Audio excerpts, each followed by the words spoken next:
जो शादीशुदा लोगों की है, छड़े रहने वाले, अकेले रहने वाले जी, तरह तरह की जिंदगियां गुजारने वाले, जगह जगह निगाहें उठाने वाले जी, वो क्या जिंदगी है। नमाज भी पढ़ते हैं तो 2 रकत का सवाब 2 रकत का ही मिलता है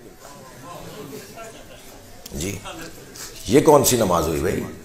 कमाल तो यह है कि 2 रकत पढ़ो तो 70 रकत मिले। और मेरे लिए तो इस वक्त खुशकिस्मती है कि 80% जवान है मजलिस में। तो मेरे बच्चों, मेरे जवानों, शादी से ना भागो। अलबत्ता मुमकिन है कि कोई मुझे कह दे मौलाना मेरे अब्बा को बता दीजिए जी, मैं तो तैयार हूं। सलवात पढ़े जरा मोहम्मद वाला।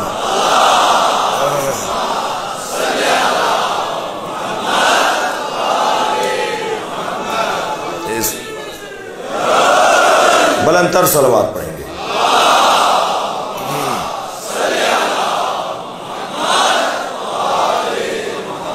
जो शादी के उम्मीदवार हैं, अगरचे शादी के उम्मीदवार तो बहुत से हैं, उनकी उम्मीदों की बराबरी के लिए सलवात पढ़ें। अल्लाहुम्मा सल्ली अला मुहम्मद।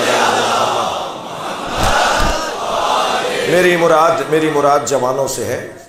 वो दूसरी शादी करने वालों के लिए दुआ नहीं की मैंने। हाँ, मैं लतीफ़े भी नहीं सुना रहा, मैं तो सीधी सीधी मजलिस पढ़ रहा हूँ। एक मौलाना थे, बहुत बुजुर्ग आलिम थे पाकिस्तान के, उन्होंने 3 शादियाँ की थी। तो मैं भी उनकी खिदमत में एक दिन बैठा था, तो मेरी तो जुर्रत नहीं थी कि मैं उनसे ये सवाल करता, लेकिन उन्हीं की उम्र के एक मौलाना ने उनसे सवाल किया, मौलाना 3 शादियाँ की हैं, कुछ तज्जिया कीजिए, कुछ तजर्बा बताइए कैसा रहा।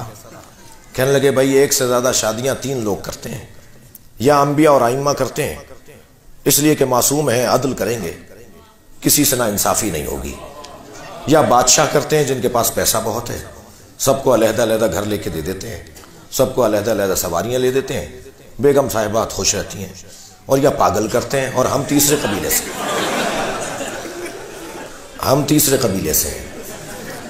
तो बाज़ लोग बड़ी उम्मीदवार रहते हैं कि जी दूसरी शादी। तो मैं तो उनसे कहता हूँ कि भाई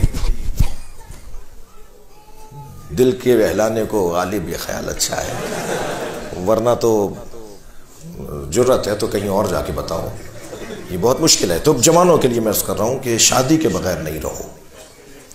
इनके बड़ों से भी एक जुमला कहूंगा कि आप अपने बच्चे को पाल रहे थे ना, अगर इसका रोजगार नहीं है, इसकी नौकरी नहीं है, तो आप भी तो आप खिला रहे थे ना इसको अपनी तनख्वाह में। तो एक बेटी इसके साथ और ले आइए, 1 को नहीं 2 को खिला दीजिएगा। इसे गुनाह से तो बचाइए, इसे किसी मुब्तला होने से तो बचाइए। मुमकिन है मेरी बातें बाज लोग कहें मौलाना हवाई और आसमानी बातें हैं, फिजाई बातें हैं, जमीनी नहीं है।